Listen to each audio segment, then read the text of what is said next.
Welcome everyone to another session, Data with Nick the Greek. Partitions in Spark is one of the core concepts of its architecture and really defines how the data processing happens in a distributed way. Having non-optimal partitions can lead to performance issues when loading the data, but also for the following transformations. That means today we're going to have a focus on what influences the partitions and how we can also further optimize them by ourselves when loading data to have a more efficient data loading. If you want to hear all the details about the partitions, I also have a whole series, the link going to be found above, where you can check it out. But today focus on data loading efficiently. So let's get started. So let's have a short refresh on the Spark architecture. So generally we have a driver and we have multiple workers, and each worker has one or multiple cores. And what happens generally is we have some files somewhere saved in the storage. And what the driver does is it assigns the files to partitions. So either the files are quite small and then multiple files are put together to a partition, or we have quite big files and then they are partly even splitted. And each partition then is delegated and executed as one task. And the tasks are executed on the core level.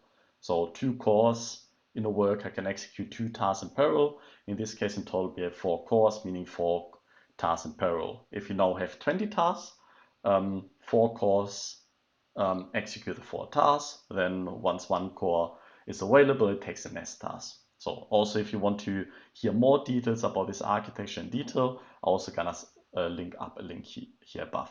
But now what influences the partitions? So the number of cores is one of the influence factor. And that's very simple. Why? Because if you have 4 cores available, you want to avoid that one core is basically doing nothing.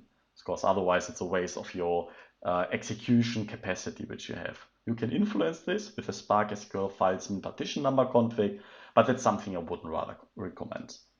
So what's important also for the session today is that we know that the number of Parquet files, so we're looking now on the format Parquet and its row groups, has a significant influence of the number of partitions, because the files are only splittable up to the row group. And you remember one row group default is 128 megabytes, meaning if you have one file which is 100 megabytes, you're gonna see that you can have only one partition. So if you have 4 cores, only one core gonna be running. If you now have 4 files of 100 megabytes, it's gonna be also 4 partitions, and this would be perfect in this case.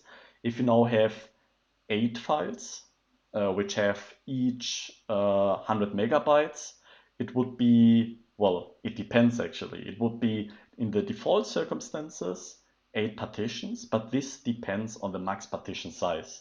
So we have a parameter, and that's the second one, which we're going to be looking a lot today, is which basically determines how much data can go into one partition. So in this scenario, if we have 100 megabyte files and we have 8 of them, there would be 8 partitions. If we increase the max partition size to above 200, we're gonna see, okay, we're gonna reach 4 partitions. And that's the factor how you can influence it. Especially for smaller files, we also have something like cost per bytes, where you can also influence the number of partitions. If you haven't seen this before, I can also link a video here above. We also saw it in the last session where we had a small file problem. But today, the important thing is to know max partition size limits the size of the partitions, and Parquet files can be splitted only up to a row group level for determine the number of partitions. So let's have a look how this really looks like. So let's say we have now our 120 megabyte data set. So we have 2 files, 120 megabytes. And even if we reduce the max partition size below 120 megabytes, what's gonna happen is we're gonna have 2 partitions, 120 megabyte. One thing which I leave here out to not confuse you for the beginning, we're gonna see later in the Spark UI, actually also generates some empty partitions in the background. Now, let's say we have a bigger file with multiple row groups. So we have 484 megabytes in this case. So we have 3 row groups, 128 megabytes, the limit, and then we have a little bit smaller row group. So what we have at the end with a max partition size of 128 megabytes, we're gonna have 8 partitions, and the 2 last ones are then a little bit smaller. And here you already see a connection. The default value of max partition bytes is 128 megabytes, and that's the same one as for the row groups in Parquet. And also, if you want to learn more details about how Parquet is constructed, you're also gonna find here above another link. So now we talked about cores in the past. So just to go with my head on the side, we see here on the right the execution time. And we said, okay, each core can only run tasks, and one task is based on one partition. So what we can see here is, okay, I forgot to numerate them to 2, 3, and 4, but we can see that core 1 is running task 1, partition 1, and then partition 5, and core 2, partition 2, and partition 6, and then core 3, task 3, and task 7, or partition 3 and partition 7, and so on. So that's perfectly distributed. That's what we would like to have. But now, what happens here? A bad example. So a reason could be, for instance, you have like 500 megabyte files. So they cannot be further splitted. And what happens now is one core is doing double work than the other one. So basically they're sitting around. Of course, sometimes you cannot avoid that you have 5 files, but if possible, you could improve it that way. There are of course other examples where this can happen, especially if you have more files. We're gonna see it in a little bit. Another example could be you have like some data skew. So you have like a 40 megabyte file or 40 megabyte files, and then you have 100 megabyte file. And that's something also you would like to avoid, because all the other cores, again, are basically doing nothing. So those are just some simple examples where we don't have this parallelization. So what we want is good rules for good partitions. We want to utilize all our cores, meaning whatever number of partitions we have, first of all, there should be, in the best case, a factor of your partitions. And that's the most important thing. So if you have 3 partitions and 4 cores, not good. If you have 10 partitions and 4 cores, also not good. If you have 12 or 8, or worst case even 4, that's good. So usually it's recommended if you have not the smallest data sets, 2 to 4 number of cores for good parallelization. If you have smaller data sets, of course, a factor 1. So if you have 4 cores, 4 partitions is also fine. And in the even best case, as we saw it in the good example before, you have a uniform data set. So each file has exactly the same size. But of course, this is not always possible, but the goal is to have this in the partitions at least mapped. Well, how big should the partitions be? So a good indice is the max partition size, which is default 128 megabytes. And this usually works. Sometimes you want to adjust it a little bit down, a little bit up. In some scenarios, if you don't use too much of your memory, you could even go higher, but above 1 gigabyte is definitely not recommended. And it also depends, of course, on your machine and your other operations you're doing. Important is also to know that we saw it in the small file problem. So you have if you have a high number of partitions, you have like a distributed overhead. So the driver just have to coordinate a lot. And usually it means that, sorry for my voice. So usually it means that your execution time is not the highest percentage of the whole execution time. So usually it should be 90% of the whole execution time. But if you have a lot of deserialization and scheduling happening, that's rather bad. An exception is, of course, the small file problem, where it's more effort to open and close a lot of files at the same time within one task. So there, the overhead of distribution of having more partitions brings actually a benefit on a specific level. So let's now go to the code and go through some experiments to show you what Spark is actually doing regarding partitions live. So as always, we have our favorite data set. We have like an ID column, a date, timestamp. Then we have the ID representation as string, and then the first and the last character. So that's not that important today, but it's good to know what the data set is. So then I define a function here, which basically sets only my max partition. So I pass it in megabytes, and then I have to provide it in bytes as a string. So that's how you set your partition size. And here I'm just doing some rounding when multiplying it, so that I can also pass like decimal numbers as input. Exactly, and now let's start with our first experiment. So what we're doing is we have 8 files, are 1 megabyte, and then we are trying to load them. And what's important is what I'm doing here is just executing my my function here to set the partition bytes. That's the default value, of course, so I could avoid it. And then we're reading the data. Then we check here with sdf.add get number of partitions, which number of partitions are returned. So 8 is good. And then I trigger a job basically by executing a loop override. And the same thing what we do here for 90. So we can see here we didn't have an influence on the number of partitions because each file is above 81 megabytes. If we go higher to try to squeeze in 2 files per partition, we see, okay, we managed to reduce this to 4.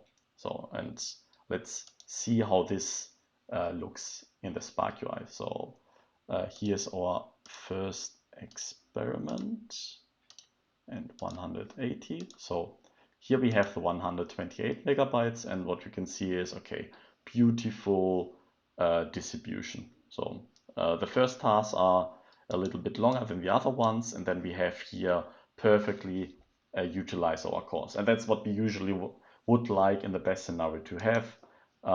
When we're going with 90 megabytes, we can see exactly the same. So with 4, we see that our tasks are longer, but also have like a perfectly well execution. So, and let's also have a look into the execution time. So, yeah, I mean, you see that there's always a little bit of deviation. Here we didn't have something significant, but we can say, okay, the execution time is around the same. And here with 8 partitions, but also with 4 partitions, we had the same execution time. So now let's do the same experiment just with a few more files. So what we're gonna do is we're gonna take our 128, 90 again. With 180 again, we were able to reduce a partition. So here we have now 16 partition logically, 8. But we can also see, okay, when we set now values in between 320, where we get 11 or 6 partitions, and 900, that's surprising because we have how much? 81 megabytes, so you could squeeze 4 files into 900 megabytes. Somehow it just doesn't want to return us 4 partitions. So this seems to be some kniff in the quite complicated algorithm of Spark. So let's have a look how this looks in the Spark UI. So let's take this one. Here we can see now beautifully executed. Here you can see, okay, when you have more partitions, there's always a little bit, even with a distributed data set, distributed size, a little bit of delay. And you can also see that we have a slight skew of the data size, but that's acceptable. So then with 180 megabytes, we can see that we now have 8 tasks. So that's something you can see also there. And here the distribution is also like quite nice. A little bit of the skew here of the partition, but it's also acceptable. But now let's have a look on those ones where we had 11 tasks or 6 tasks. So you can see here only 1 core is working at the end, and then here already none of the cores are working. And I mean, it's also interesting that those tasks with the same data size have been executed. Ah, no, wait.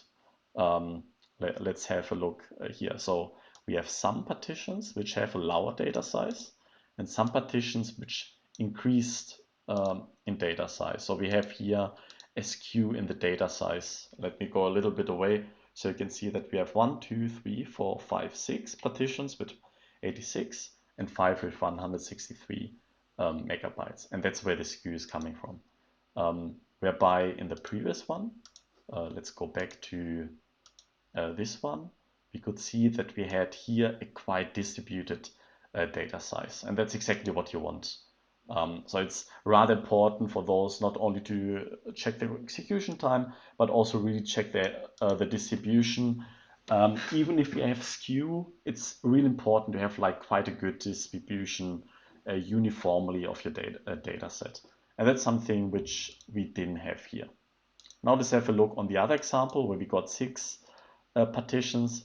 Also here we see that we have here significantly more files, like 3 files in one partition. Here we have only 1 file, 1 partition. And you can see here at the end we have a few seconds which are basically only 1 core is basically working here actually. All right, let's go to the next experiment. Let's create a little bit more files and really see where 128 megabytes default is not working well. So we have 30 files, 30 megabytes big, and here you see the default value brings 10 partitions. But by increasing it a little bit or by decreasing it a little bit, we end up with 8 and 12. And you can already see here with 12, it seems to have also a little bit faster execution time. So let's have a look here. So we are at this experiment where we got 10 partitions, then 8 and 12.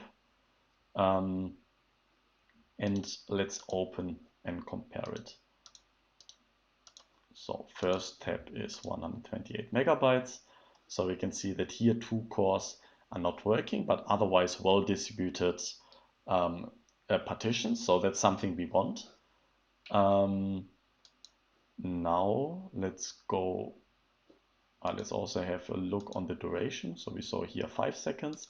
Here it's actually also 5 seconds. So here we increase a little bit the partition. So now we have quite well distributed partitions, but we now have another issue that we have here some skew in the number of partitions.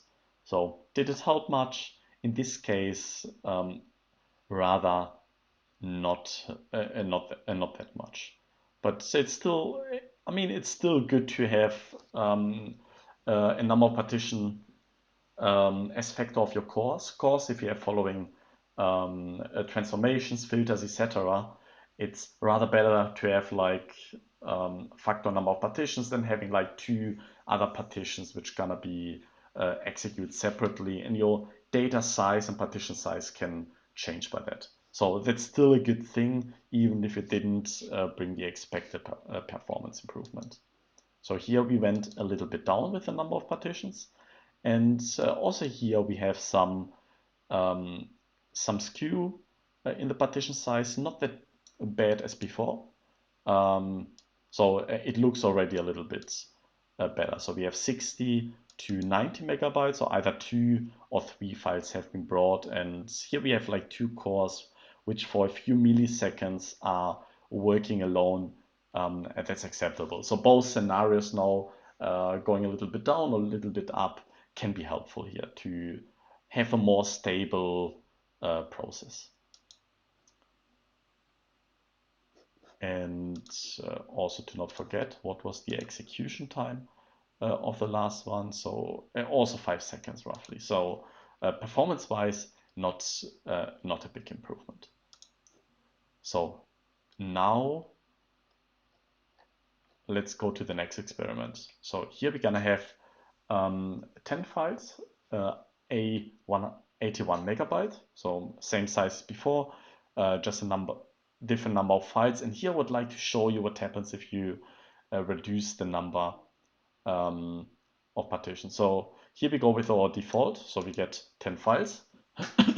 as expected. So if you reduce it, we get here 15 or 85 partitions. So of course it's not the perfect number, but wait, didn't I say before that files below 128 megabytes, which have only one partition, are not splittable? And that's exactly this case where I thought, okay,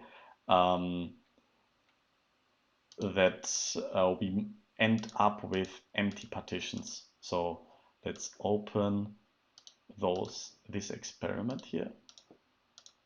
So we have 60 and 10 megabytes, and the 120 is as expected. So we have two cores which are sitting alone because only two more tasks are available, because we have 10 in total.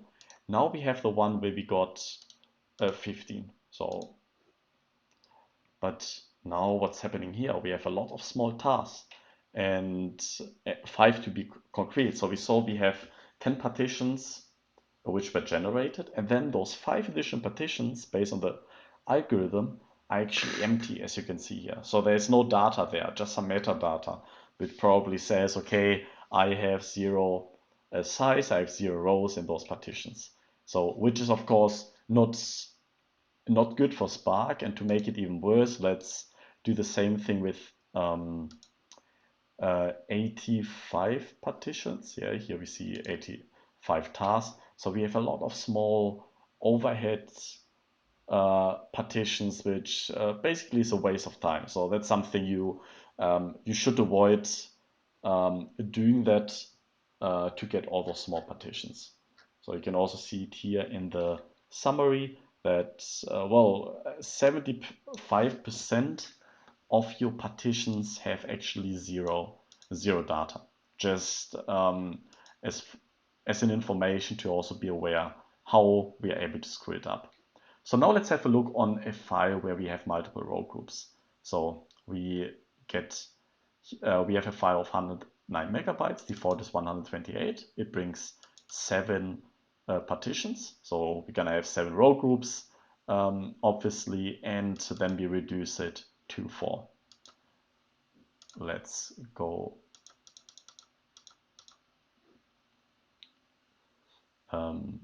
back here. So let me just check which one it is. Yeah, 7 and 4. So that's how it looks originally. So here we have 3 cores only working, then only 2 cores at the end.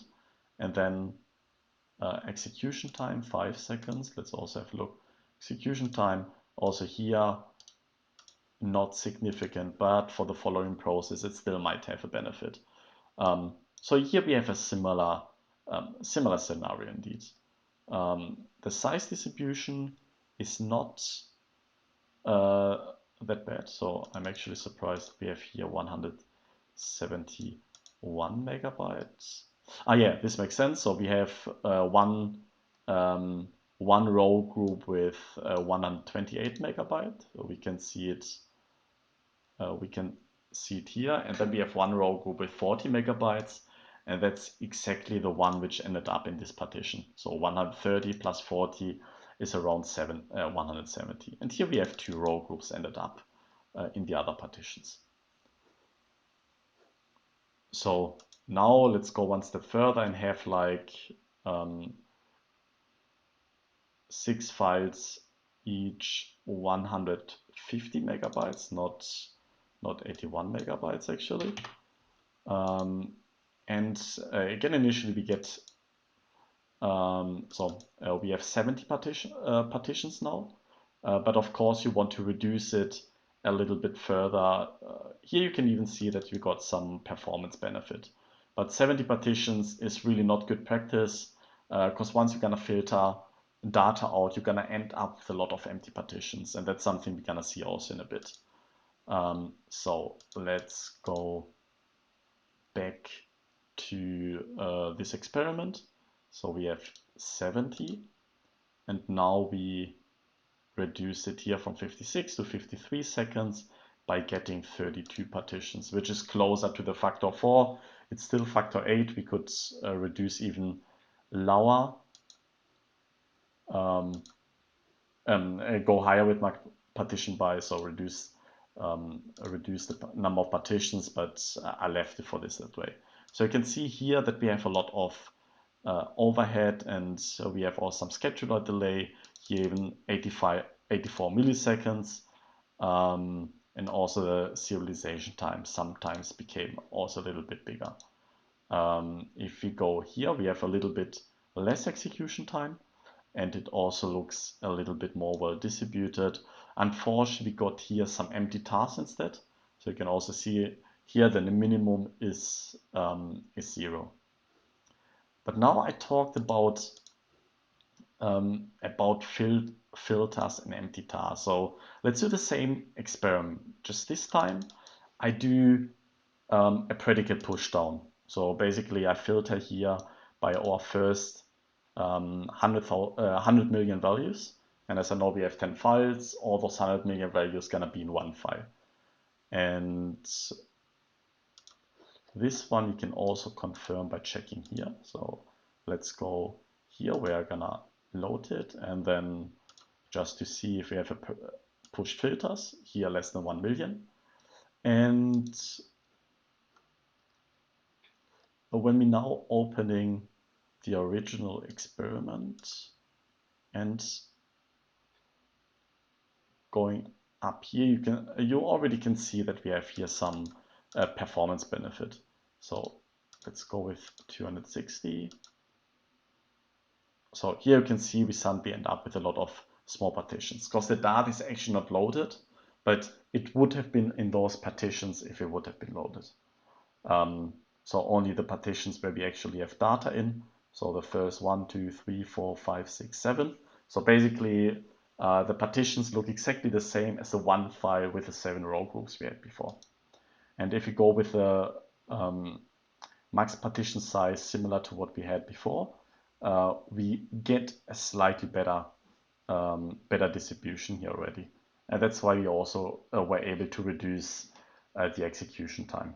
And also, like for the following processes, it's better to have less partitions and not all those empty ones. So empty partitions are really bad for, especially when you're doing joins where you're going to use empty partitions suddenly. So just to show you another example, so we are doing now taking a column ID last, so we filter based on the last value of the numbers, and you can imagine ID last 1 is actually in every file because every 10th row gonna have the number 1. And let's see what's happening here when we're gonna filter out. So 10, we have a beautiful distribution. So no empty tasks, and that's quite similar to the one which we had here actually. So without filter, it also looks like that. So basically, we just reduced the amount of data in the partitions by 1/10, roughly said. And let's see if this is the case. Yeah, it looks actually quite similar. Actually, I'm talking nonsense. It's actually the same size because we didn't have any predicate pushdown. So actually the filtering is happening within memory afterwards because we're looking on the data loading. So sorry for that. And yeah, that's pretty much it for the session. Just to summarize shortly. So what we saw today is we have the number of partitions which we can get with get number of partitions. And what we did manually today, of course, you could use this one to build like an iteration loop. Yeah, where you can calculate the number of partitions by yourself to be dividable by your number of cores. But of course, it has some tricks where it not always works. That we have a better performance, but for the following processes, it has a benefit. So we saw how the number of files, the file size, and the row groups influence the number of partitions, and also saw how we can improve the performance or at least the partition distribution using the max partition bytes. And with this, thanks a lot for listening today. I hope you enjoyed the video. And as always, please subscribe below. You're going to find a red button, and stay tuned for the next video. See you soon.